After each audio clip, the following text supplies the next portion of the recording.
राम राम मित्रांनो, मी अमोल कोळेकर पाटील. आपल्या राज्यामध्ये SRPF आहे, राज्य राखीव पोलीस दल.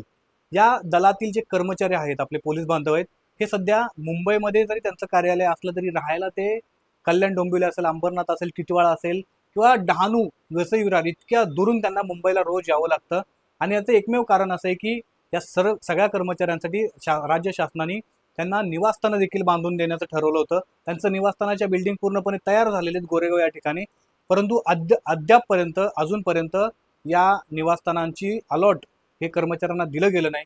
ह्याचा किती मोठा राज्य सरकारला फटका बसतो माहिती आहे? 75 लाख ते 80 लाख रुपये दर महिन्याला ह्या सगळ्या कर्मचाऱ्यांच्या भाड्यांसाठी इतर पैसा खर्च होतोय.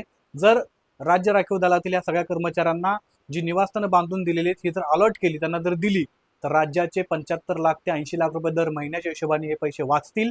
आणि या सगळ्या कर्मचाऱ्यांचा जो ट्रॅव्हलिंगचा टाइम आहे, जो डहाणूवरून येतात, जे टिटवाळा, अंबरनाथ किंवा इतर अजून दुरून येतात, या सगळ्या कर्मचाऱ्यांना एक सेफ जीवन मिळेल. त्यांचा येण्या जाण्याचा रोजचा प्रवासाचा खर्च देखील वाचेल आणि टाइम देखील वाचेल.